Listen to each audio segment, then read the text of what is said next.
At the graduation ceremony, I won the title of top student with my grades. The school directly awarded me the ownership of the Kana's Karst cave, while the campus sweetheart Ching Lan Lan only got 1,000 boxes of instant noodles and completely lost it on the spot. She threw a tantrum in front of the whole school, crying and screaming. Her pitiful look actually won her some sympathy. The campus heartthrob immediately stood up for her. He even teamed up with a bunch of school bullies to surround me, forcing me to trade the $1 million cave ownership for Ching Lan Lan's 1,000 boxes of instant noodles. Little did I know, the apocalypse would arrive so suddenly. The once dominant dinosaurs reappeared on Earth. The entire city instantly descended into chaos. I used those 1,000 boxes of instant noodles as my starting supplies. Early in the disaster, I traded for many essentials, living quite comfortably in my little hideout, while Ching Lan Lan hid in the damp, cold cave, starving to the brink of death. In the end, she became pterodactyl food, but by the late stages of the disaster, my starving classmates set their sights on my supplies.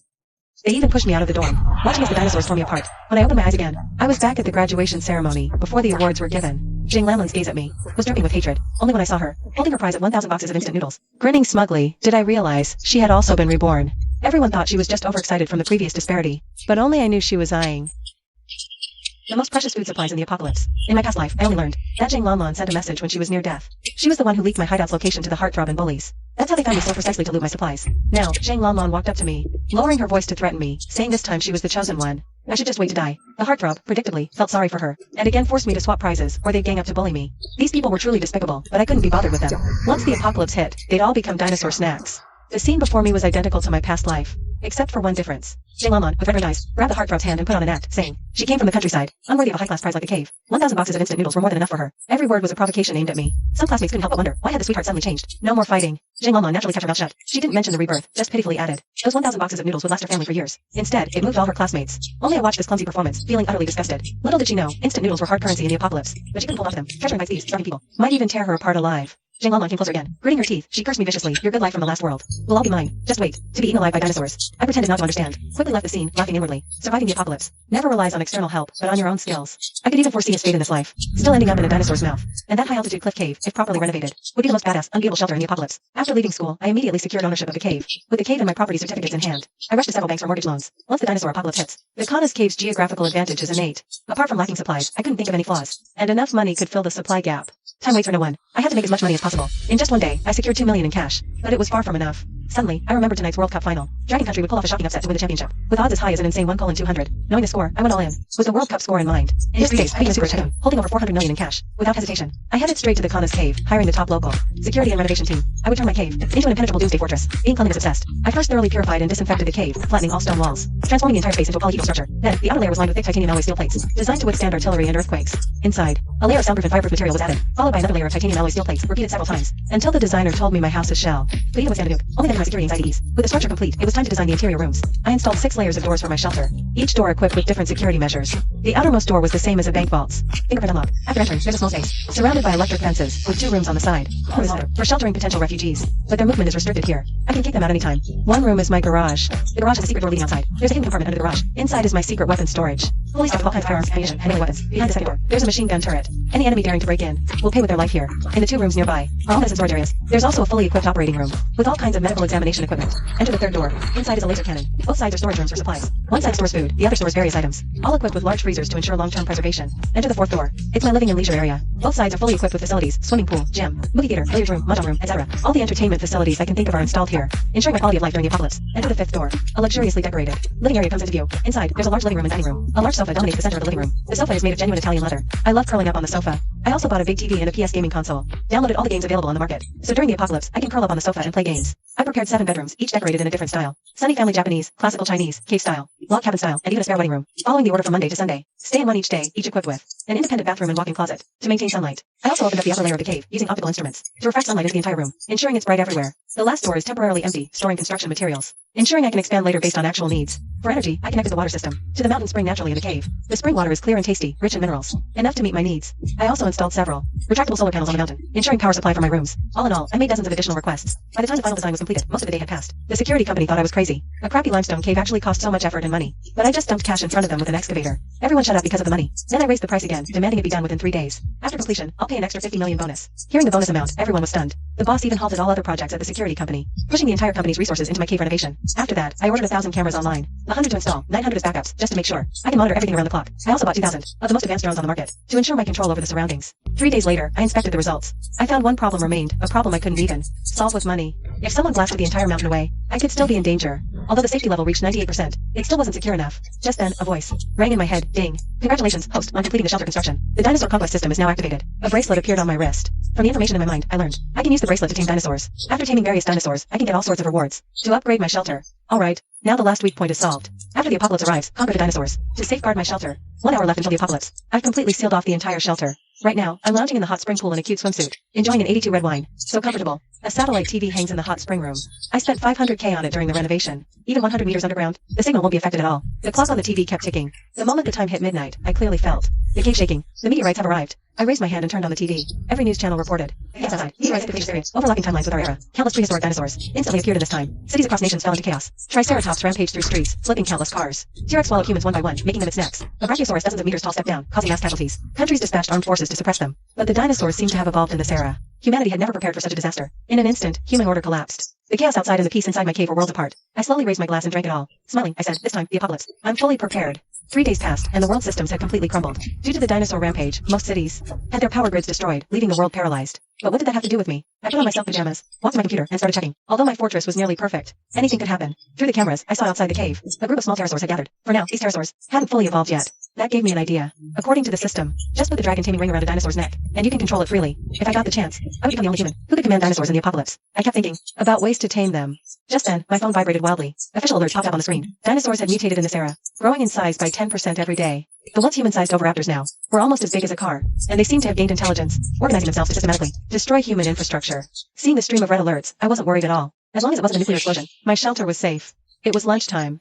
Better decide, steak or lobster.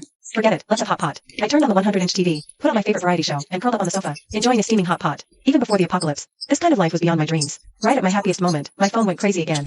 I picked it up. Zhang Lanlan's messages had hit 99+. I was about to turn it off when that green tea, Zhang Lanlan, called. The apocalypse had arrived. Every city worldwide was overrun by dinosaurs. The streets were littered with bodies. Even though Zhang Lanlan was in a 5-star hotel suite with no power or water, she was covered in filth. But Zhang Lanlan didn't care at all, because instant noodles were everywhere in the suite, along with the bottled water she had stockpiled earlier. In Zhang Lanlan's eyes, as long as she held on to these instant noodles, she could survive till the end. And her purpose for video calling was just to gloat. Like a petty person who got lucky, Zhang Lanlan held a bowl of instant noodles. Just as she was about to brag about her supplies, I pointed the camera at the hot pot in front of me, with slices of meat swirling in the boiling broth. Beside the hot pot was an ice-cold soda. Zhang Lanlan's face instantly twisted. His face is terrifying. Zhang Lanlan's ugly expression right now was literally my digital entertainment. The phone kept blaring, with Zhang Lanlan's curses. I slowly stood up, and Zhang Lanlan immediately tore of my shelter's equipment. Zhang Lanlan these days had been using her phone in ultra power-saving mode to conserve electricity, while I was enjoying a 100-inch TV, standing in front of a massive jacuzzi. I looked at the disheveled Zhang Lanlan. With disgust, I covered my nose, and urged her to take a shower. Before she stank up the place, no exaggeration. If looks could kill, I'd already be riddled with arrows from Zhang Lanlan's glare. But she couldn't stand me and yet couldn't do anything about it. Zhang Lanlan snapped in rage, screaming insults at me before I hung up.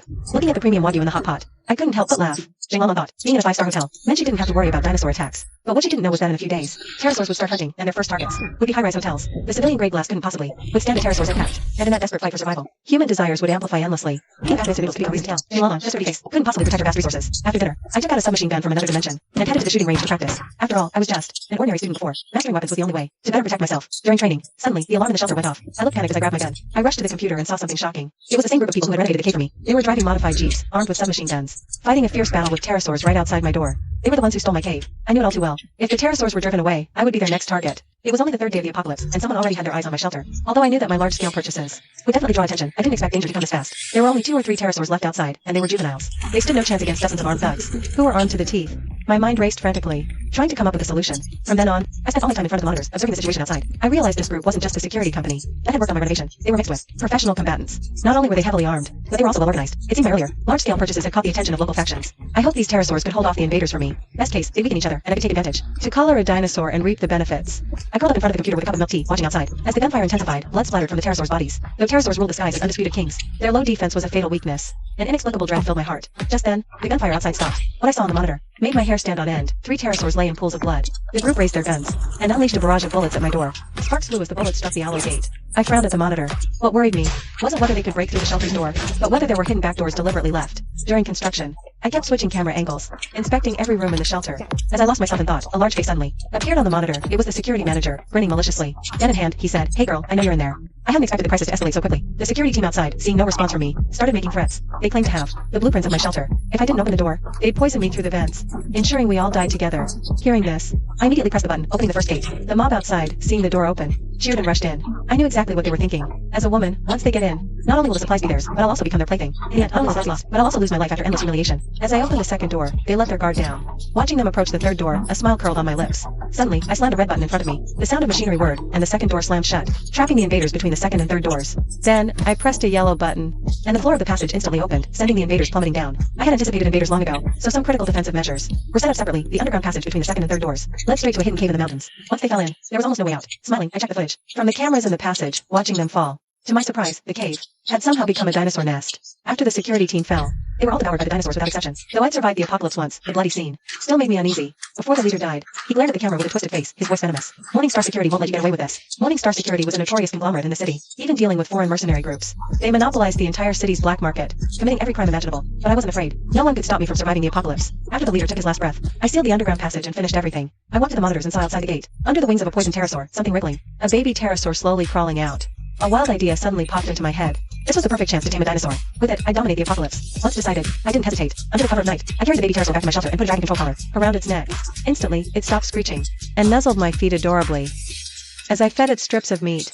The system's voice chimed in my head. Ding. Congratulations, host, on taming your first dinosaur. New features unlocked. Dinosaurs emerge, the apocalypse arrives, and the dinosaur conquest system reactivates. This time, it not only granted me the ability to communicate with dinosaurs, letting me understand their language, but also provided multiple food options and a pterosaur rearing manual. 2 dragon coils. Just as I was full and satisfied, cuddling with the little pterosaur on the sofa, watching variety shows, my phone rang again. I picked it up, and saw hundreds of missed calls. I answered, and Jane Lanlan sobbing came through. Jane Lanlan guessed that my shelter must have all kinds of self-defense gear. She tearfully offered to trade instant noodles for them. Ridiculous. I'm eating wagyu beef now. Do I lack those instant noodles? It's obvious her instant noodles have been targeted. Although the 5-star hotel she's staying in has good security, that was before the apocalypse. Now that it's here, everyone wants to survive. The hotel staff have gathered and are banging on Jane Lanlan's door. The door is already shaky. I refused without hesitation. In my past life, she made me suffer so much. This time, I won't let her off. Jane Lanlan started crying to me again, saying how close we were back in school. How I always let her have all the awards. Hearing her words, I couldn't help but laugh. Back in school, I pitied her poor family, her father with cerebral palsy, her mother who ran off, leaving just her and her grandma to rely on each other. So I let her have all the awards. But in the end, she thought she deserved it all.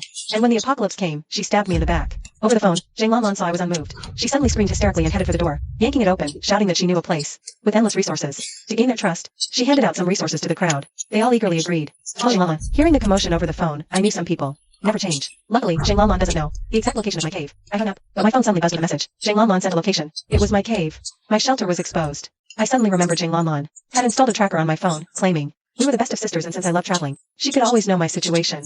Now, it's the reason I'm exposed. Jane Lanlan and the hotel crowd are driving the hotel's armored security vehicle toward my shelter, but I'm not worried at all. Not to mention, with dinosaurs roaming outside, even if they make it here, my 5 security doors should be enough to stop this rabble. But just in case, I've decided to camp out in front of the monitors. Now that the pterosaurs are gone, the only real threat is Jane Lanlan and her crew. My cave is at the highest point in the mountains, so I installed a powerful telescope on the summit, right from the start. It gives me a clear view of the distant city. The lens is filled with scenes of carnage.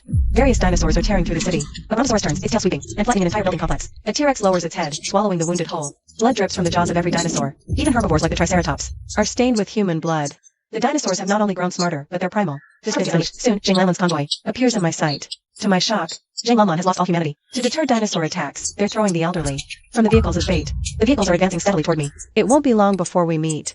Bring it on. Day 5 of the apocalypse, my second life or death. Crisis quietly descends. Jane Lanlan arrives at my shelter's gate with a gang of desperados. Somebody has toward us. She's convinced it's stocked with supplies. Their survival instincts kick in. They pull out weapons and start frantically pounding on my door. Don't laugh. This door can withstand a rocket launcher. No human force can break it. Just as I settle in to watch the clowns perform, another group appears at the cave mouth. Their uniforms bear the starburst emblem of Morningstar Security. Their revenge has arrived. The 2 gangs join forces. When I snap back to reality, the pounding outside has stopped. Something's wrong. Given Jane Lanlan's hatred for me, she wouldn't give up. I adjust the camera angle and see that Jane Lanlan's group has vanished from the gate. Alarms blare again, warning me the main entrance is also under attack. I quickly switch to surveillance camera angles. I found the first gate had already been opened. My mind went blank. How is this possible? The shelter's gate could only be opened with my fingerprint. How did Jane Lanlan do it? Just then, Jane Lanlan said she had stolen my fingerprint before the ceremony to frame me for theft and take my reward. Since we were roommates, it was easy for her to get my fingerprint. Now, that fingerprint became her key to unlock my shelter, leaving me no time or chance to react. Jane Lanlan smirked triumphantly, walked to the second gate, and looked at the camera with a creepy, smug smile. Then she pressed her hand on the fingerprint scanner. With a loud boom, the second gate slowly opened. The crowd cheered and rushed inside. Jane Lanlan slowly raised her hand toward the camera, making a throat-slitting gesture. Watching the scene, I felt chills down my spine. Though the shelter was warm as spring, I felt an icy dread. Even after rebirth, was I still doomed to die? With a crisp ding, the third gate slowly opened. I watched helplessly as they advanced deeper into the shelter. Danger was closing in. Now, Jane Lanlan and the others had entered the third gate. Jane Lanlan stood before the camera, flashing me a smug grin. Seeing her gloating, I couldn't help but laugh inside. Did she really think I'd secure all doors? With just fingerprints? Zhang Lanlan pressed her hand on the lock again, triggering a blinding red light and alarms. The last 2 doors required facial recognition and iris verification. Caught off guard, Zhang Lanlan panicked. Refusing to give up, she tried repeatedly to use her fingerprint. Each attempt failed, flashing red with alarms. The thugs from Morningstar Security lost patience with Zhang Lanlan's failures. One shoved her aside, pulled out a submachine gun, and sprayed bullets. Like a madman at my glass door. Through the cameras, I saw sparks flying as bullets ricocheted off the metal. But it was all pointless. This was an alloy glass door, strong enough to withstand missiles. Watching them seethe with anger but unable to do anything about it, a surge of satisfaction washed over me. I suddenly raised my hand and pressed a yellow lightning button in front of me. Instantly, the entire alloy door erupted with azure electric currents. The people closest to the alloy door were instantly reduced to charcoal. The sudden change terrified everyone, leaving them collapsed on the ground. Under Zhang Lanlan, yellow liquid even leaked out. Everyone scrambled to flee, desperately trying to escape this deadly passage. Zhang Lanlan lay limp on the spot, continuously screaming for help, but no one cared about her life or death. It wasn't until the mob realized they needed Zhang Lanlan's fingerprint to open the passage door that they dragged Zhang Lanlan over like a dead dog. As soon as the door opened, everyone rushed out in panic. I watched helplessly as they escaped my sanctuary. The thugs from Morningstar Security, once outside, turned back with vicious expressions and destroyed all the cameras at my entrance. My means of external surveillance were completely lost from then on. I sat in front of the monitor, staring at the black, flickering screen. In this apocalyptic world, losing channel capabilities is extremely dangerous. I turned and saw the little pterodactyl flapping at my feet. In just a few days, it had grown to half a person's height. A sudden idea struck me. If the pterodactyl could grow rapidly, it could carry me in flight and scout the outside for me. No time to waste. I took out about mini walkie trained lobsters and began my feeding plan. In this apocalypse, a single bag of instant noodles outside could lead to murder. Yet here I was, using countless top-tier meats to feed a pterodactyl. In just 3 days, the pterodactyl had grown to 2 meters tall, with a wingspan of an astonishing 5 meters. Overjoyed, I suddenly stood up, only to feel dizzy. These past few days, to feed a pterodactyl, I had barely eaten anything myself. Time to treat myself. I sat in front of the TV, laying out an array of seafood sashimi, lobsters as big as my arm, king crabs larger than a basin, and a bottle of 1982 Lafite. In my mind, I imagined Zhang Lanlan's miserable state outside, feeling a secret delight, while enjoying the luxury of top-tier ingredients. I also plotted how to tame more dinosaurs and unlock more system functions. Just as I sipped the Lafite, savoring it slowly, the sound I had been eagerly waiting for echoed in my mind, a ding. The system appeared because I had tamed the pterodactyl. The system assigned me another mission, and I was thrilled. But when I saw the mission details, I was stunned. I was completely baffled, and for good reason. The mission was just 2. The system wanted me to tame 2 dinosaurs, and one of them had to be a large herbivore. For most people, this would be an impossible task. But I wasn't worried at all, because I had a secret weapon, a fully grown pterosaur. I led the pterosaur to the only hidden door in the shelter. The door opened, and we found ourselves on a high mountain. The view was breathtaking. The world outside. No trace of modern civilization remained. Dinosaurs roamed everywhere. A massive brontosaurus patrolled the city. Each step it took crushed cars into pancakes. I patted the pterosaur's neck. It nodded understandingly. I climbed onto its back, and it spread its wings, taking flight. We soared through the sky. Other creatures scattered at the sight of its terrifying wingspan. I held a telescope in my hand, scanning the ground for my targets. Today's target, the Oviraptor. After hours of circling, I finally spotted my prey. Through the taming collar, I commanded the pterosaur to dive. It swooped down. The Oviraptor sensed the danger from above. It panicked and fled, but the pterosaur was too fast. It pinned the Oviraptor to the ground with its claws. The Oviraptor struggled wildly. I jumped off the pterosaur and placed the taming collar around its neck. The moment the collar locked in place, the Oviraptor's eyes cleared. I signaled the pterosaur. It released the Oviraptor, which now fawned over me, rubbing its head against my leg. No one would believe this notorious egg thief could be so docile. Through the collar, I gave the Oviraptor its first command. It dashed toward a nearby Triceratops nest. That's right. My first order was for the Oviraptor to steal a Triceratops egg for me, completing the system's mission.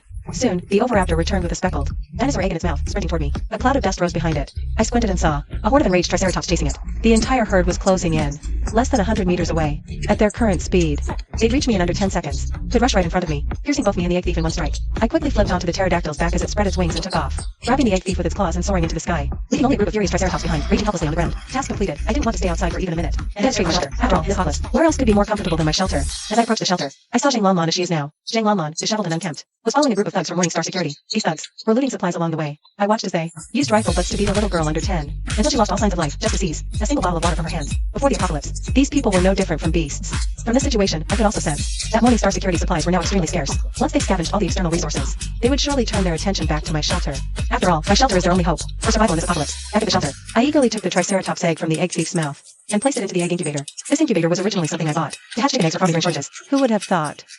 It would now be used to hatch a dinosaur egg. Soon enough, cracks appeared on the dinosaur egg, spreading wider. A baby Triceratops emerged from the shell. I cradled it in my palms, eyes full of affection. I never imagined the future plains dominator, the Triceratops, would be this adorable at birth. The egg thief. Upon seeing the baby Triceratops, drooled with greed, I kicked it aside with a swift motion. The Triceratops would be my natural shield in this apocalypse, and must not suffer the slightest harm. Just as I placed the taming collar around the baby Triceratops' neck, the system appeared again, notifying me that the mission was complete. The rewards were incredibly generous, including 3 taming collars, and 20 growth potions suitable for all dinosaur species. After carefully reviewing the potion's effects, I couldn't suppress the grin on my face. Just feed 3 dinosaur potions daily, and no meat supplies would be needed for rapid growth. They'd reach maturity in just 3 days, with skills even surpassing wild dinosaurs by a level. Thinking of the predatory Morningstar Security thugs outside, there was no time left for hesitation. I extracted 3 potions from the system, fed them to the 3 dinosaurs, and instantly their bodies underwent dramatic changes. The pterosaur's wings grew matte scales that made a metallic clang when struck.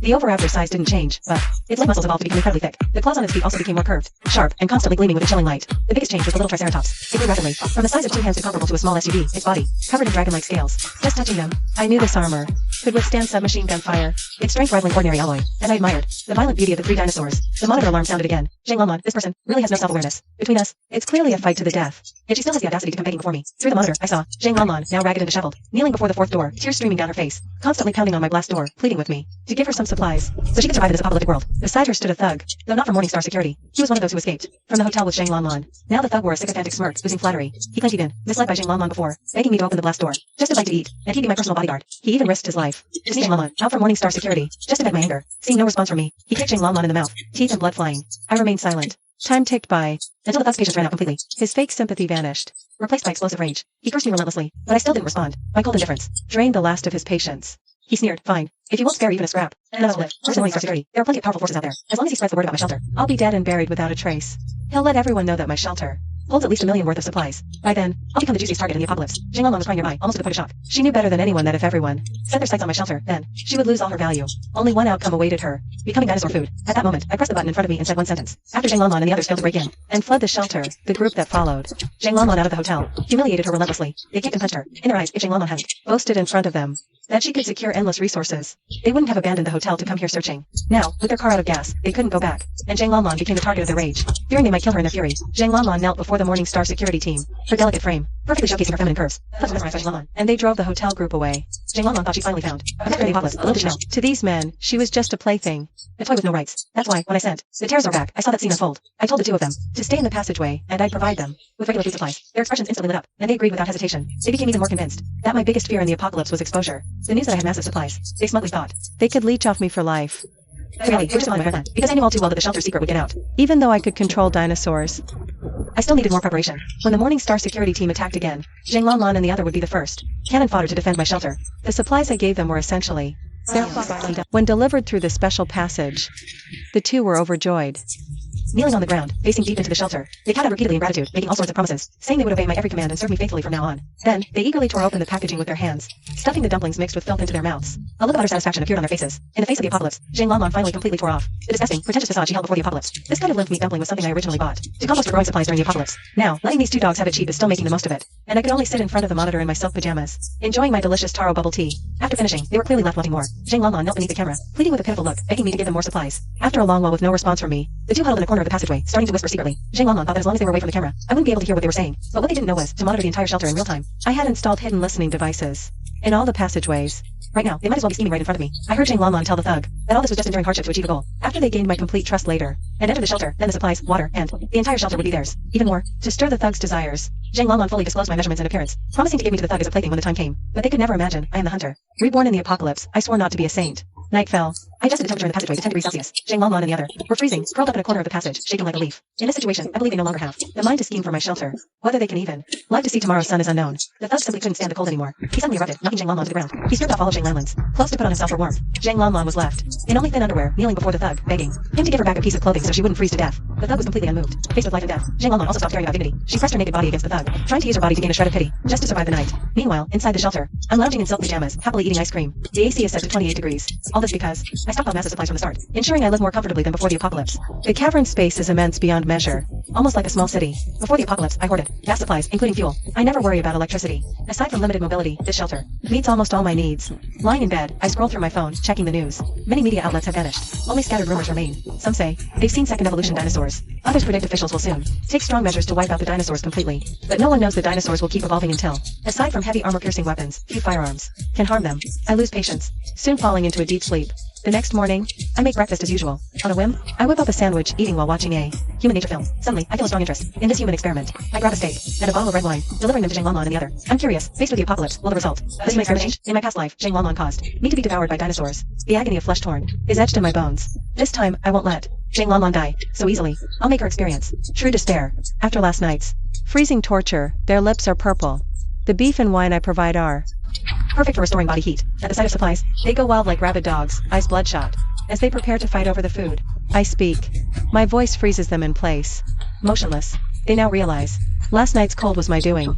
Any defiance in the shelter will be punished. I tell them there's only one portion. How they split it is their choice. Later, I'll assign tasks. Good performance earns rewards. They kneel, groveling like dogs. Seeing me fall silent, the thug suddenly leaped up to grab the steak Unexpectedly, Jing Lanlan, faced with life and death, suddenly unleashed a strength not her own. With a fierce push, she sent the thug tumbling aside. Like a ravenous dog, she shoved the entire steak into her mouth. Because I had previously emphasized that no lives could be taken in the shelter, the thug could only clench his fists in silent rage. He picked up the red wine and kept chugging it down, hoping to gain some calories. After they finished eating, they stared blankly at the camera, waiting for me to issue their next task. After all, completing it meant such generous rewards. This steak, it appeared, in the outside world, could trade for dozens of lives. Here, all they had to do was obey to receive it. They had already begun to see me as their master. But then, my next words left them utterly stunned. I told Jing Lanlan and the others to go into the city outside and collect dinosaur remains. The more they gathered, the more resources they could earn from me. They were shocked, thinking my supplies had run out, and I was resorting to dinosaur meat as a supplement. Their surprise wasn't unfounded. After the apocalypse began, dinosaurs also fought among themselves. The city outside was littered with not just dead humans but also countless dinosaur remains. Many, desperate and starving, had tried eating dinosaur meat, but due to evolution, all dinosaur flesh contained a special toxin. If ingested by humans, it would cause blood vessels to expand and rupture, leading to death. Jing Lanlan and the other assumed I had never left the shelter and knew nothing about this. Jing Lanlan and the other exchanged glances, their faces twisting into cruel smiles. They saw this as their chance to poison me with the dinosaur meat, so they could seize my shelter. Even without supplies, this shelter would guarantee their safety in the apocalypse. Through the monitor, I watched them, happily jogging outside. What they didn't know was, I needed the dinosaur remains because the dinosaur reading manual I acquired earlier stated that one of the materials required for evolving different dinosaurs was dinosaur meat. Before Morningstar Security launched a full-scale attack on me, I needed to raise all 3 dinosaurs to maturity so they could fully withstand submachine gun fire and guard the shelter. By evening, Jing Lanlan returned, holding 2 dinosaur eyes. The thug was carrying a dinosaur leg, and the 2 of them were in the passage. They handed me today's spoils, and I declared, Jing Lanlan's supplies are more valuable. I said, Jing Lanlan with a big portion of self-eating hot pot, while the thug only got a boxed meal. When the supplies were placed in front of them, the envy in the thug's eyes was almost overflowing. As Jing Lanlan, he was already mesmerized by the supplies around him. He opened the self-eating hot pot and started devouring it greedily, eating to the point of tears of joy. In the next few days, the 2 of them would go out daily to collect various dinosaur remains. They brought them back to me, and no matter what the thug brought back, I would deliberately declare Jing Lanlan's supplies were better, and the distribution of supplies to Jing Lanlan and the thug was also vastly different. As time passed, the way the thug looked at Jing Lanlan was no longer the gaze of a partner, but the fierce envy of a beast. If it weren't for the rules I set, which were Jing Lanlan's death, the thug would have torn Jing Lanlan to pieces by now. Watching the 2 of them leave again, I took the dinosaur remains and supplies, and began my daily routine, feeding my 3 big babies. I mixed the dinosaur remains with nutrient solution and threw them to the 3 dinosaurs. Now, the pterosaur's entire body had evolved into light purple color, with a texture like a wetsuit. This allowed the pterosaur to fly with greater agility, far surpassing the wild pterosaurs of today. The oviraptor had become even smaller, its body pitch black, with only the sharp claws on its feet gleaming coldly. In this form, it was the most agile thief in the dark night. The latest triceratops, however, was now the fastest growing one, covered in dark green armor. I drew my pistol and emptied several magazines into the triceratops, but it only left white bullet marks on its hide. The 3 dinosaurs were on the brink of maturity. According to my guess, in just 2 days, the 3 dinosaurs would fully enter maturity. By then, it would be time for me and Chin to settle accounts. Tonight, when Jing Lanlan and the others returned to the shelter passage, I once again declared that Jing Lanlan's supplies were the best. The thug finally couldn't take my unfair treatment anymore, angrily questioning me towards the camera without waiting for my answer. Today's supplies have already been delivered to them. The thug obtained a baton, while Jing Lanlan received a handgun. Both were stunned by what they got, completely dumbfounded. At that moment, my voice rang out. Starting today, I will only provide supplies for 1 person. So who will take on the subsequent supply missions? We'll need to fight for it. I'll give you 5 minutes. Whoever survives can become a long-term partner from now on. As the words spoken, the thug charged at Jing Lanlan with his baton. The baton came crashing down toward Jing Lanlan's head. Jing Lanlan looked panicked. She rolled on the ground to dodge the thug's attack. As soon as she steadied herself, she raised her gun and fired. The bullet precisely pierced through the thug's skull. Jing Lanlan showed no psychological burden after killing, excitedly rushing to the camera to claim credit for me. To reward Jing Lanlan, today's supplies given to Jing Lanlan were a steaming bowl of braised pork with rice. Jing Lanlan tucked the gun behind her back and started wolfing down the food in front of the camera. Jing Lanlan, who was once a proud class beauty before the apocalypse, turned into the scavenger-like state. My heart swelled with indescribable satisfaction. She totally deserved this. Jing Lanlan ate until her mouth was greasy, while constantly assuring me she would bring back various supplies for me to choose from later. But then my words made Jing Lanlan stop eating. Stunned. Starting tomorrow. You don't need to collect supplies anymore. I ordered Jing Lanlan to go tomorrow and lure all the Morningstar security personnel she can find to the shelter, promising that as long as she succeeded, I would allow her to enter the shelter. Hearing this news, Jing Lanlan was overjoyed, constantly rubbing the gun in her hands, squatting in the corner, scheming something. I wasn't afraid at all of any scheme Jing Lanlan might have, because just today, my 3 dinosaurs had all reached maturity. Having been taming them recently, Jing Lanlan and the other left me no time to properly enjoy myself. Today I must take a good hot bath. I changed into a school swimsuit and lit scented candles in the bathroom. Turned on the giant projector and poured myself a glass of beauty-enhancing drink. Applied a pre-apocalyptic gold facial mask I could never afford before. Began to enjoy my perfect night. Such a scene was rare even before the apocalypse, let alone after. Very few could match my current lifestyle. After my bath, I played a vinyl record, lazily lounging on the sofa, planning tomorrow's moves in my head. Once Jing Lanlan lured the Morningstar security team here, I trapped them in the passageway, then released the small-sized oviraptors, eliminating them all. After reviewing the plan, it was flawless. I tossed the mask aside and lay down on my ultra-luxurious bed worth hundreds of thousands, ready for a beauty sleep. The next day, I wasn't awakened by an alarm clock, but by the shelter's piercing siren. Rushing to the monitor, the sight sent chills down my spine. Jing Lanlan was leading Morningstar thugs, clad in insulated suits, prying open my door with professional tools. Without hesitation, I released the oviraptors. They obeyed my commands, charging straight at Jing Lanlan and her crew. The 4th door burst open as the oviraptors bared their fangs, lunging at Jing Lanlan's group. Jing Lanlan and her men lit up with glee when the 4th door opened, thinking I'd surrendered under pressure. But the charging Xie Dalong sent Jing Lanlan stumbling back in shock. Jing Lanlan raised her hand, shoving Chin Shing's thugs forward as shields. Xie Dalong no longer needed my orders, casually swiping his claws to end the thugs' lives. Then diving into the fray, the oviraptors slashed with razor-sharp claws and whipped their steel-like tails. Jing Lanlan's group never imagined I not only controlled an impenetrable shelter, but also harbored the apocalypse's origin, dinosaurs, who obeyed my commands and fought for me. The invading thugs were wiped out in seconds, slaughtered by the oviraptors. Only Jing Lanlan remained, gripping her gun, backing away as Xie Dalong, now a terrifying killer, advanced with blood-dripping claws. closing in on her step by step. Zhang Lanlan kept retreating. With a terrified expression, he hoarsely raised his gun. He frantically fired at the Oviraptor's body. Bullets struck the Oviraptor, sparking off its body. Sitting in front of the monitor, I couldn't help but laugh at the scene. The Oviraptor was personally bred by me. This kind of pistol can't harm its flesh at all. Its entire body is covered in soft armor, except for the inner thighs. Suddenly, the Oviraptor on the monitor let out a roar to the sky. Blood flowed from the Oviraptor's thigh. Then it collapsed on the spot. Zhang Lanlan looked excited. As she stared at the fallen Oviraptor, she looked up at the camera in the passage and snarled at me. I already know your dinosaur's weakness. I'll be back. I could only watch helplessly, as Zhang Lanlan turned and left. Counting this time, Zhang Lanlan has already attacked my shelter 4 times. Every time Zhang Lanlan managed to seize the only slim chance to escape the shelter. I can't help but suspect that Zhang Lanlan is the chosen one. Only after Zhang Lanlan left the passage did I dare bring bandages and medical supplies to treat the Oviraptor's wound. Zhang Lanlan's attack this time also served as a reminder, dinosaurs aren't invincible. If you find their weakness, you can still defeat the dinosaurs under my control. I can't roam freely in the apocalypse yet. I urgently need to tame more dinosaurs and utilize their unique traits to build a powerful dinosaur army. Only then can I truly ensure my safety in this apocalyptic world. But the system still hasn't issued any missions. I don't want to stress too much, since the most important thing in life is eating. To reward myself, I took out a whole tan sheep leg, a premium ingredient, reserved for the celestial dragons before the apocalypse. I set up a grill, skewered the sheep leg with a huge metal skewer, and slathered it with spicy barbecue sauce and chili oil. As flames licked the meat, a rich aroma burst forth, filling the entire room. The scent attracted both the pterosaur and the injured Oviraptor, who simultaneously turned to me. The Oviraptor even drooled with glistening saliva. Their human-like expressions made me burst into laughter. I cut off 2 strips of meat and fed them. The moment the meat touched their mouths, both dinosaurs instantly looked adorable. I knew no one could resist grilled meat. Just as I was sharing the feast with the dinosaurs, the long-awaited sound echoed in my mind. Ding.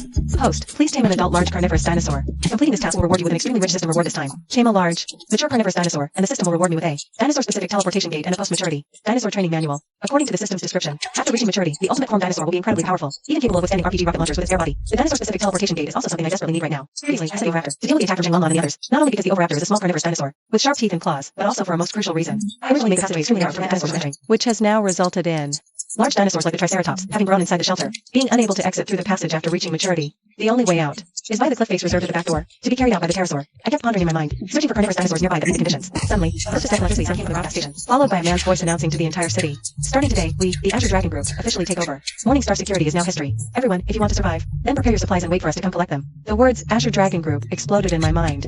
Azure Dragon Group, shouldn't they be in City T? Why did they come to City J? In my previous life, I had heard of the Azure Dragon Group. This Azure Dragon Group is a top force that humanity can finally use to contend with dinosaurs. But their specific methods of contending, because I died too early in my previous life, I don't know clearly. This one telegraph instantly set off all my alarms. I only know that the Morningstar Group definitely hasn't been completely wiped out. Now that the Azure Dragon Group has entered City J, for the Morningstar Group, an old established power, to survive, there's only one path left. Take my shelter. I understand the Morningstar Group. They are a bunch of thorough, desperate outlaws. Now, driven into a corner by the Azure Dragon Group, those thugs from Morningstar Security would use their lives as fodder. Fight with their teeth to tear open a hole in my shelter. What I need now is not an escape type like the pterosaur, not a defensive type like the Triceratops, and certainly not an assassin type dinosaur like the Oviraptor. I need one that, just by standing here, can intimidate everyone, make them all tremble in fear. The absolute overlord among large carnivorous dinosaurs, the Tyrannosaurus Rex. I turned on the projector and the stored T-Rex information is displayed on the screen. Just a ferocious image. Made 3 dinosaurs step back continuously. The Oviraptor was even trembling in fear. Seeing the T-Rex's overwhelming intimidation, I made up my mind completely. This is the one. Once I tame the T-Rex, the entire J-City. As long as I don't provoke the Azure Dragon Group, I can protect myself. Now that I have a plan, there's no need to worry too much. Recently, preparing for the battle with Zhang Lanlan and others, I haven't even had a good beauty sleep. Today, I'll pamper myself properly and head into the beauty room. I change into a silk beauty robe, take out the top tier essential oil and apply it all over my body. Throw down the beauty device spot for $1 million before the apocalypse.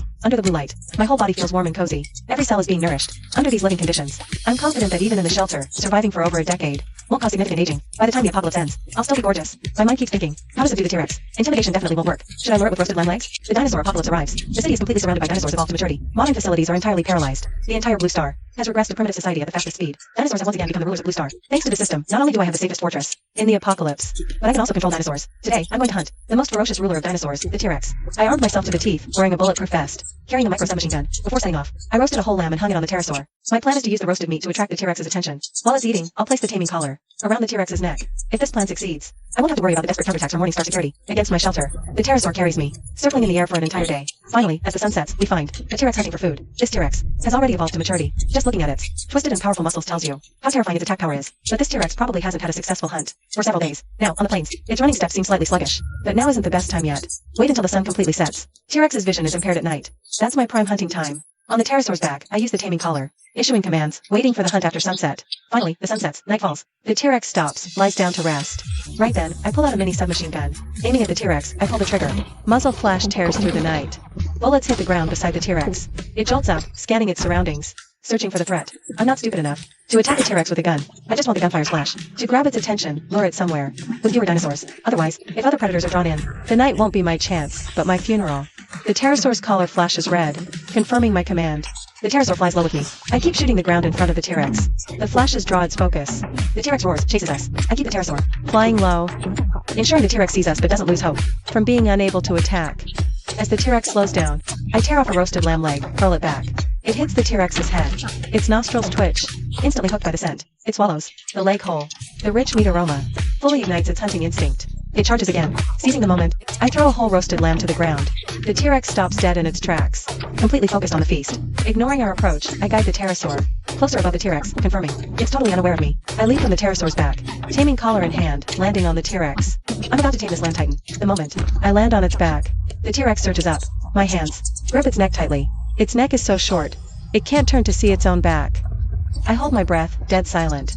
Because I knew that once the T-Rex spotted me, there would be only one outcome waiting for me, becoming a quick snack in its jaws. In this apocalyptic world, all dinosaurs are constantly evolving, and the T-Rex is no exception. Its skin has grown even rougher, making light weapons like pistols useless against it. But in exchange, its sensitivity to touch has weakened significantly, so much so that when I tugged at its skin, the T-Rex didn't even notice. Carefully, I brought the dragon-taming collar closer to its neck. Upon contact, the collar transformed into a streak of white light, wrapping around the T-Rex's neck. But this time, the collar was different. Instead of glowing red for success, it flickered between red and blue. Just then, the T-Rex suddenly reared its head and roared, thrashing violently and flinging me aside. It turned toward me, eyes blazing with fury and bloodlust. Without warning, it charged at me, while I, having twisted my ankle from the throw, couldn't even stand to run. Watching the colossal beast barreling toward me like a tank, my heart sank. Seems even the system makes mistakes sometimes. Am I really doomed to end up as dinosaur food again? The T-Rex closed in, its thunderous steps shaking the ground beneath. Pebbles danced around as it gaped its maw, lunged to swallow me whole. Its jaws enveloped nearly half my body, its foul breath hot against my face. At the critical moment, the collar around its neck flared a steady red. In my mind, the voice I'd longed for finally rang out. Ding. Congratulations, host. Shipley. Reward. 1 dinosaur exclusive portal set. Successfully delivered. I let out a deep breath. Though, the whole ordeal lasted less than a minute. I was drenched in sweat, droplets rolling down my bulletproof vest. Slowly, I stood up, gazing up at the towering creature before me, and reached out. The T-Rex obeyed my command, snapping its jaws shut and lowering its head, offering its forehead. I placed my hand on its head, feeling the cool touch under my palm. Only then did it truly sink in. I had conquered Blue Star's apex predator. The T-Rex's excitement was unmistakable. In one swift move, I mounted its back and ordered it to head toward the shelter. The pterosaur followed closely behind. I stand atop the T-Rex's head, enjoying the perspective of the ultimate predator. Wherever the T-Rex goes, all creatures flee. Back at the shelter's entrance, I pull out a portal from the system. The portal consists of 2 massive scrolls. I unfold one, in front of the shelter's gate. Once unfolded, the portal quickly merges with the ground, becoming indistinguishable to the naked eye. I command the T-Rex and pterosaur to wait at the shelter's entrance while I enter alone. Now, the shelter houses 4 dinosaurs, and I need to create a separate living area for them. I open the blast doors one by one and enter the shelter. At the previously built sports field, I take out another portal. As it unfolds, it grows enormous, instantly covering half a football field. Once fully spread, it begins flashing with white light. When the light fades, the pterosaur and T-Rex appear on the spot. During the flash, I ask the system. Humans other than me can't use the portal. Only dinosaurs can pass through, so there's no need to worry about Longmon or others coveting my shelter using this opportunity to enter. Through the dragon taming collar, I send a message to the Triceratops and Oviraptor. New family members have joined the shelter. It's time for everyone to get acquainted. The Triceratops and Oviraptor charge toward me excitedly, but stop short when they see the T-Rex behind me. Its massive jaws wide open, facing them. I pat the T-Rex's leg, and it closes its terrifying maw. For the first time, I see human-like surprise on the faces of the Triceratops and Oviraptor. It's as if they're saying, "Boss, how did you do that?" To celebrate the T-Rex joining the shelter today, and my newfound power to counter Morningstar's forces, I grit my teeth and decide to roast 3 whole cows as a feast for my little dinosaurs. Luckily, when I built the shelter, I bought every model of grill available on the market, or else I couldn't roast whole cows today. Soon, not even the bones of the 3 cows remain. The 4 dinosaurs lie nearby, eyes half closed in bliss. I take out a culture fluid from my space, walk up to the T-Rex, and pour it all into its mouth. I'm eager to see how the T-Rex will evolve. The culture fluid. The moment I entered the T-Rex's body, it suddenly stood up. Its muscles began to tighten, with each one bulging out. It looked just like a bodybuilder. Its fangs grew longer, but due to the muscle contraction, the T-Rex's size actually shrank a bit. Yet its intimidating presence grew stronger. Just standing next to it, I could already feel an overwhelming pressure. The playground, originally built for exercise, had become a habitat for 4 dinosaurs. I returned to my bedroom to take a nice hot bath. When I captured the T-Rex earlier, it scared me half to death. I opened the wardrobe, and it was packed full of my swimsuits. I picked out a super cute bunny swimsuit and put it on. In the huge bathtub, I tossed in a bubble ball and colorful foam, quickly filled the tub, holding an iced cola, and a fruit platter drizzled with sugar-free yogurt. I placed the snacks on a wooden tray, and let it float in the tub. With my hair in twin tails, I sank into the warm water. The steamy heat turned my cheeks red, and all my fatigue melted away in the tub. I drifted off to sleep right there in the bath. A piercing alarm jolted me awake. Opening my eyes, I saw it was only 3 a.m. I grabbed a towel and draped it over myself, then hurried to the monitor. What I saw sent chills down my spine. Longmon stood there with a crowd of dozens at the shelter's entrance. This must be all that's left of Morningstar security. What shocked me more was an old man, carrying a black case on his back. I recognized it. It was a tool specifically for cracking security door codes. Was my shelter going to be breached today? Longmon and her group were stuck at the 4th blast door again. The old man stepped forward with the black case and connected a data cable to start hacking the door. Panicked and tense, I kept slamming the yellow button on the desk, trying to fry the invaders with high-voltage electricity. But the blast door's lack of response on the monitor told me my electric grid had already been disabled. Instinctively, I wanted to send the Oviraptor to tear them apart, but then I remembered last time, when Longmon accidentally discovered the Oviraptor's weakness. She must have shared that info with these thugs. Sending it out now, they'd be torn to shreds instantly by firearms hitting their weak spots. I stared at the narrow passageway, cold sweat beating on my forehead. Although the T-Rex was smaller now, it couldn't enter the passage. Then, from the video feed, a loud crack sounded. The 4th blast door, which had stopped them multiple times, swung open. My hair stood on end. My shelter was this mob's only hope for survival in the city, and I had injured so many of them earlier. If they broke into my shelter, I'd definitely be torn to pieces. I saw clearly on the monitor, every thug's face was twisted into a vicious grin. They approached the final blast door. The old man stepped forward again to crack the code. The clock on the wall ticked away.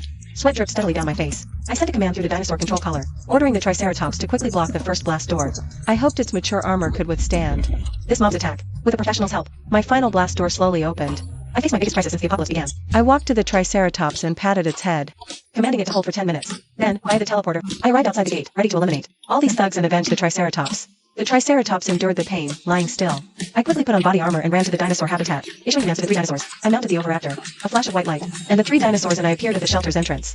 I ordered the T-Rex and Pterosaur to wait outside. Everyone emerging from the shelter, except for me, would be their midnight snack. Brandishing a submachine gun, riding the Oviraptor, I shot like lightning into the passage. I quickly reached the mob's rear. Their faces were vicious, flushed red as they attacked the Triceratops. Seeing them, rage surged through me. I opened fire wildly. My aim was terrible, but it didn't matter. Stray bullets hit the legs of several thugs at the back. Blood seeped from the bullet wounds. The injured thugs screamed and fell. The crowd turned and saw me, mounted on the Oviraptor. Zhang Lanlan shouted, "She's the shelter's owner. Capture her and we get full control of the shelter, even learn how to tame dinosaurs." The mob acted like demons, seeing a sacred feast. At the leader's command, they raised their guns and fired. I urged the Oviraptor to dodge quickly. Not a single bullet hit us. The Oviraptor fled quickly towards the shelter, with a horde of thugs hot on its tail. I knew my strength alone couldn't stand against hundreds of thugs, armed with guns. But my goal was just to divert their attention. The moment I darted out of the tunnel, I saw the T-Rex outside the gate and instantly relaxed. The thugs were about to meet the real tyrant. As I escaped the tunnel, the Oviraptor suddenly flung me into the air. A pterodactyl caught me, flying swiftly upward, facing the T-Rex. They had no chance to focus their aim on me in the air. The thugs roared, charging out of the tunnel. The T-Rex came into view, opening its bloody maw with an angry roar. Everyone was frozen in place by the T-Rex's roar. Silently, I gave the command. Instantly, the T-Rex charged into the crowd, swallowing again another, devouring those around it. Zhang Lanlan, seeing that horrific scene before her, was so terrified she collapsed on the spot. The Oviraptor seized the chance, weaving through the crowd, using its tail to whip one thug after another toward the T-Rex, making it easier for the T-Rex to feed. The bloody scene before me caused some physical discomfort, but I wouldn't show mercy. These thugs had been evildoers even before the apocalypse. Now dying in this post-apocalyptic world was their just deserts. Zhang Lanlan watched the chaos before her, her gaze falling on the shelter tunnel entrance. A flash of inspiration struck Zhang Lanlan. She stood up and ran toward the tunnel, shouting as she ran, "Get into the tunnel. The dinosaurs can't get in." Gotta admit, Zhang Lanlan, though her character's rotten, her brain works pretty well. The remaining survivors, hearing Zhang Lanlan's shout, snapped to it and rushed toward the shelter tunnel. The way out was pushed aside due to her small frame. A thug, while running, shoved Zhang Lanlan hard, causing her to fall down the nearby hillside. A fall from that height left almost no chance of survival. Zhang Lanlan, dead and debts cleared. The thugs reached the gate, thinking they'd found their escape. A flash of white light and a Triceratops appeared at the gate, lying on the ground, blocking it completely. The thugs, unable to stop in time, slammed into the Triceratops, falling to the ground. The T-Rex and the Oviraptor. Seizing the opportunity, I swiftly eliminated all the thugs. I sat on the back of the Pterosaur, coldly observing everything that happened. Finally, the big trouble of Morningstar security was completely resolved. I commanded the Oviraptor to throw the remaining bodies of the thugs off the cliff. I didn't let the T-Rex eat them, after all, they were still humans. After cleaning up, except for the bloodstains at the shelter's entrance, there was no trace to suggest that a fierce battle had just taken place. A flash of white light, and the 4 dinosaurs and I returned to the shelter. The 5 blast doors closed one by one. Wearing a silk pajama, I collapsed onto the large bed, exhausted from the night's chaos. The morning sun was rising outside. As I lay on the soft bed, drifting into sleep, 3 days after dealing with Morningstar security and Zhang Lanlan, I began to think about how to spend the rest of my life. After all, supplies would eventually run out one day. It was manageable when it was just me, but with 4 dinosaurs, the supplies probably wouldn't last. So, I considered growing my own vegetables. During the early renovations, I had set up a greenhouse inside the cave. Just plant the seeds and wait for the harvest. Holding the pre-apocalypse farming tutorial videos I downloaded, I kept planting in the greenhouse, sowing a variety of vegetables and fruits. A week later, I alone had filled the football field-sized greenhouse with all kinds of vegetables and fruits. Just as I was about to prepare a lavish meal to reward myself, the system's notification rang in my head again. Ding, a new task is about to be issued. This time, the system tasked me with taming a fully grown giant herbivorous dinosaur. The reward for completing the task is opening a portal to send the dinosaurs back to their original world. This reward truly shocked me. I sat on the sofa, stunned, unable to react for a long time. Did I get the system so I could end the apocalypse and restore Blue Star to its pre-apocalyptic state? But a giant herbivorous dinosaur. The only one that came to mind was the Brontosaurus, standing there, as tall as a building. Though gentle by nature, I wasn't confident I could tame it. After all, the process of taming the T-Rex last time had left me terrified. No matter how big the world is, eating comes first. These things could wait until after I'd had my fill. Because after dealing with Morningstar security, with no crisis weighing on my mind, I started researching cooking. Before the apocalypse, my favorite food was steaming hot buns. Today, I even brought out Boston lobster, double-headed abalone, and bluefin tuna to make a super luxurious seafood dumpling feast. Just as I was eating dumplings and watching variety shows, a voice came from the radio. I'm Zhang Lanlan. I publicly report the shelter's location, which contains millions in supplies, and a method to control dinosaurs. I hope the Qinglong group can join me in taking down the cave shelter. A chill instantly shot through my head. Zhang Lanlan is actually alive. My shelter's information is now exposed to the Qinglong group. Besides the supplies, the method to tame dinosaurs will definitely attract the Qinglong group's greed. As for me, I know nothing about the Qinglong group's methods. I only know that in the previous life, the Qinglong group was the only top force capable of rivaling dinosaurs. Zhang Lanlan has once again brought me an apocalypse crisis. The Qinglong group's crisis lingers in my heart. I must figure out what the Qinglong group's trump card is, or else even inside the shelter, I won't be safe. At this moment, my hatred for Zhang Lanlan reached its peak. This is the first time I've wished to personally end someone's life. Early the next morning, I sent out a Pterosaur to discover information about the Qinglong group. I saw Zhang Lanlan in the city. Zhang Lanlan wears a tight combat suit, no longer the disheveled look from before, but a valiant female warrior. Thinking about how her current benefits came from betraying my information makes my teeth itch with hatred. Suppressing the roar in my heart, I directed the Pterosaur to follow Zhang Lanlan into an industrial park. The park was filled with workers in uniforms, constantly assembling various parts on assembly lines. A painful roar caught my attention. I flew toward the source of the roar. I saw Zhang Lanlan, also heading in that direction. The sound came from a fully enclosed factory building. Zhang Lanlan smiled, swiped the card, and entered. After Zhang Lanlan went in, the roars from the factory grew even more intense. I was certain it had to be the Azure Dragon Group's base, the key weapon against the dinosaur apocalypse. I risked lowering the pterosaur's altitude, circling the factory, searching for a way to see inside. Finally, I spotted a vent on the roof. The guards with guns were posted up there. I ordered the pterosaur to dive as the guard turned away. Its claws pierced the guard instantly. I jumped off. I peered through the vent. What I saw shocked me. No wonder. Inside, a group of small dinosaurs were fitted with mechanical armor. Lanlan was riding a mechanized oviraptor, forcing it to fight a normal one. A man in a sharp blue suit stood nearby, his hair perfectly groomed. I'd seen him on TV before. He was Qinglong, chairman of the Azure Dragon Group. She walked over to him, smiling, linking her arm with his. Their intimate posture spoke volumes. From their conversation, I learned a low-ranking member saved her from the cliff. After she recovered, she went to Qinglong himself. She betrayed me over the broadcast. Qinglong learned from her that I controlled a T-Rex, a Triceratops, a pterosaur, large dinosaurs. The group couldn't mechanically control a T-Rex yet, so her intel was crucial. I understood then. The group fought dinosaurs by implanting mechanical armor, creating a mechanical dino army against the apocalypse. I, who could tame a T-Rex, was in their eyes the key to Pandora's box. If they got me, they could control the T-Rex, even larger dinosaurs like the Brontosaurus. Then the apocalypse wouldn't be from dinosaurs, but from the Azure Dragon Group. My long watch at the vent, holding a fixed position, caused my body to twitch. My calf involuntarily jerked, hitting the metal windproof net. It made a loud noise. Qinglong and Zhang Lanlan suddenly looked up. Zhang Lanlan recognized me at a glance. Lying at the vent, Qinglong waved his hand abruptly, and a group of people drove mechanical dinosaurs out of the factory. I quickly rode a pterosaur to escape. This time, I really don't know if I'll survive. I urged the pterosaur to keep fleeing. Qinglong and Zhang Lanlan were driving a mechanical triceratops, leading a massive army of mechanical dinosaurs behind me. I couldn't go anywhere else now, only heading back to my shelter. Once inside, I shut all doors and windows tightly. I sat in front of the monitor, staring at the screen intently. Qinglong and Zhang Lanlan arrived at the shelter's main entrance with their army of mechanical dinosaurs. Zhang Lanlan, with a smug look, walked up to the shelter's door. She opened it and entered the passage with Qinglong. It's no exaggeration to say, Zhang Lanlan has opened my shelter's passage more times than I have. The two stopped at the fourth door. Qinglong looked up at the camera, smirking insincerely as he threatened me, demanding I hand over the dinosaur control method, or else he'd have the mechanical dinosaurs tear my shelter apart and torture me in the cruelest way.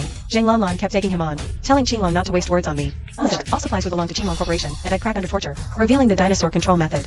Then, Qinglong Corporation would control apex dinosaurs like the T-Rex, and dominate the entire blue star. Qinglong would become the planet's king, and Zhang Lanlan his queen. Qinglong waited, but when I stayed silent, he said no more. With a wave, two mechanical raptors entered the passage, their mechanical claws digging into the blast door seams, prying it apart.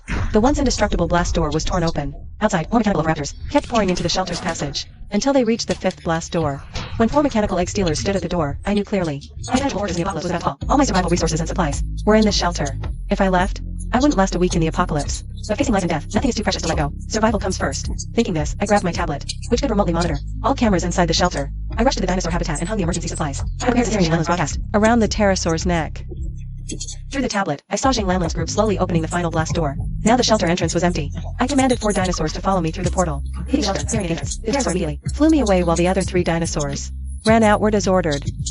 Meeting at the nearby Triceratops gathering spot, I watched through my tablet as Zhang Lanlan and her people stormed my shelter. Zhang Lanlan went crazy the moment she entered, shredding my precious clothes, stabbing my leather sofa with her dagger, snatching a baton from a Qinglong group employee, and smashing all my electronics. Her face twisted, like a ghost from hell. I understood her rage. She couldn't accept that after rebirth. She still suffered humiliation, selling her body to survive, while I'd enjoyed luxury. From the start, Qinglong had people search every corner of my shelter, trying to learn how I controlled dinosaurs. Watching them vandalize my home, I felt nothing. I knew I'd return. I still held a trump card. My past nemesis and current strongest enemy had joined to take my shelter, forcing me to flee like a stray dog. But I could still turn things around, because I was going to tame a fully grown Supersaurus before its mountain-like size. Everything else is meaningless. The pterosaur landed me at the Triceratops gathering spot where the other 3 dinosaurs joined me. The Triceratops herd greeted me with extreme hostility, ready to charge at me with a phase assault. Luckily, my Triceratops is actually the child of this herd's leader. I drove the Triceratops forward to communicate with the herd, avoiding a fight. As night fell, me and 4 dinosaurs were surrounded by the Triceratops herd. The pterosaur wrapped its wings around me, shielding me from the cold wind. Under its protection, I chewed on dried meat. Through the earlier interaction with the Triceratops herd, I learned that there's a Brontosaurus herd not far away. Tomorrow I'll conquer the Brontosaurus, then take back my shelter. This time, I won't give Zhang Lanlan any chance of survival. The entire Qinglong group will pay for their actions. At dawn the next day, I rode the T-Rex and headed toward the Brontosaurus gathering with the pterosaur. Soon I saw the Brontosaurus herd. I'd only heard stories, but seeing them now was truly shocking. Over a dozen Brontosaurs gathered together, their bodies like rolling mountains, extremely intimidating. The moment the T-Rex appeared, the largest Brontosaurus in the herd turned to face us, raising its front legs high and slamming them down. The ground shook violently. Dust clouds erupted from the impact, blocking my view. I jumped on the pterosaur's back, ordering it to fly high and commanding the T-Rex to retreat. These 4 dinosaurs have been through hardships with me, each one I treat as my own child. I don't want any of them getting hurt. As we ascended, I truly grasped the Brontosaurus' immense size. It took nearly 10 seconds just to reach its head. I couldn't use the same method I used to conquer the T-Rex, because the distance from its back to its neck was enormous. To place the taming collar around its neck, I'd have to climb like a monkey. One twist of its neck muscles could throw me off. A fall from that height would mean certain death. But to get revenge on Jing and reclaim what's mine, I must risk everything. I stood up and leaped from the pterosaur onto the brontosaurus neck, grabbing hold with both hands. I pulled out the taming collar. A flash of white light instantly appeared and clamped around the thunder dragon's neck, probably triggered by the dragon taming collar's stimulation. The thunder dragon began thrashing its neck. My hand slipped, and I was flung backward. As I flew through the air, my eyes remained locked on the dragon taming collar on its neck. The collar kept flashing. I prayed desperately in my heart for it to settle on the red light. At least this risk wouldn't be for nothing. But fate had other plans. My heart felt like it was doused with ice water. The light on the thunder dragon's collar went out. I plummeted toward the ground. The pterosaur shot down like lightning, diving steeply. Just before I hit the ground, it caught me firmly. I collapsed onto its back, gasping for air, constantly stroking the pterosaur's back. To calm myself, staring at the massive thunder dragon, my feelings were a tangled mess. I never thought I'd still fail. The pterosaur circled endlessly with me in the air. My fists clenched and unclenched. I bit my lip. My heart was in turmoil. Finally, I slapped the pterosaur's back hard. I refused to believe this. I commanded the pterosaur to approach that thunder dragon again. It looked back at me, gently shaking its head. I understood. It didn't want me to take a risk again. After spending so much time with the 4 dinosaurs, I've come to understand they have their own emotions too. That's why the Blue Dragon Group's methods are even more intolerable. If I can conquer the Thunder Dragon, I can take my revenge on Jing, destroy the Blue Dragon Group, and send all the dinosaurs back to their original world, restoring both timelines to normal. My expression firm. I forced the pterosaur to fly closer to the Thunder Dragon's neck. This time, standing on the pterosaur's back, I already held the dragon taming collar, learning from experience. If I fell from the sky, the pterosaur would catch me instantly, ensuring my safety. The high-altitude wind howled, making my clothes flap. The moment the Thunder Dragon turned its head, the pterosaur swiftly flew behind its head. I leaped off with all my strength, hurling the collar hard at the Thunder Dragon's neck. Please, let it work. The collar hit its neck. A white flash, and a second collar materialized, clamping on. The pterosaur caught my falling body with its back, but my forehead was drenched in cold sweat. Why isn't the collar lighting up? Sitting on the pterosaur, my heart sank like stone. The system's dragon taming collars were all used up. Failing to tame the thunder dragon meant I couldn't branch on land. The Blue Dragon Group, nor reclaim my sanctuary. I lost my resources for a week in the last days. I'm ready to drive. The pterosaur's mind rang as he left to find another way out. A tone ding congratulates the host on its success. Domesticated Lagosaurus will be rewarded for completing the task system. Issued after a day I can't even believe. In my own ear I jerked my head up to the thunder dragon. Face surprise brontosaurus neck 2. Lines were born between the collars and connected together. Finally issued a red light. I succeeded. I conquered the biggest dinosaur, the Anatolis, and I conquered the lord of a tribe of thunder dragons, which means the entire thunder dragon population is for me to drive. The eyes of the lay dragon become clear at the moment. Slowly past the head in front of me, I gently from the back of the pterosaur. I jumped over the head of the thunder dragon and I trained my dragon collar. Command to the thunder dragon with a group of thunder dragons toward Qinglong Group's territory is on the way. I also trained my dragon collar. Notify the other 3 dinosaurs. At the same time towards the goal I stand on the head of the dragon. Looking down at the hands of the flat, my shelter in a mess. All materials have been emptied. Good. Since Shang you and Qinglong are so cruel to me, then don't blame me for taking revenge on you. The Lagosaurs walk across the earth and the ground trembles constantly. I sit high above the head of the Lord of the Thunder Dragon. Looking up at the factory area of Qinglong Group, I indeed like to see it. What army of mechanical dragons can resist my thunder dragons? In the factory area of Qinglong Group, Qinglong and Jinglong one person, drive a mechanical triceratops stand before hundreds of mechanical egg theft dragon legion Qinglong in front of everyone. Speak impassionately about one's ambition. Qinglong Group is preparing to send the mechanical core today. Show in front of the world gradually occupy each city. Jinglong are constantly. Tell Qinglong about my dangers. Persuade Qinglong to find me, or I will become. Qinglong achievements on the road to hegemony. The biggest stumbling block. Qinglong for Jinglong. Words of disdain. In Qinglong hearts even if I tame the Tyrannosaurus Rex and his army of mechanical dragons. In front of also vulnerable. Qinglong and Jinglong. The employee in front of me suddenly looked frightened while we were talking. Qinglong also noticed. The ground shook violently before them. Qinglong turned to look behind. I led the Thunder Dragon army forward. Steady to the Thunder Dragon's head. I looked down at Qinglong and Jinglong. Today marks the fall of Qinglong Corporation. Qinglong and Jinglong stared, paralyzed with fear at the mountain-like thunder dragons. I ordered the dragons to destroy the compound. The thunder dragons raised their feet and stomped down, reducing buildings to rubble as people fled in panic. The T-Rex charged at my command, heading straight for Jinglong and Qinglong. It devoured them both in one gulp. This time, Jinglong would never resurrect. Meanwhile, the Triceratops and Oviraptor subdued the rebelling mechanical dragons under my orders. I addressed the surviving workers, commanding them to dismantle the mechanical dragons. Just then, a system alert chimed in my mind. The host's final reward has been issued. Please collect it at the cave shelter.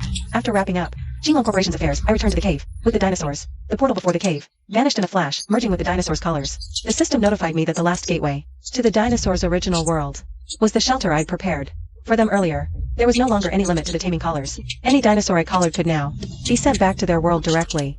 I resolved to return all dinosaurs, ending this dinosaur apocalypse myself.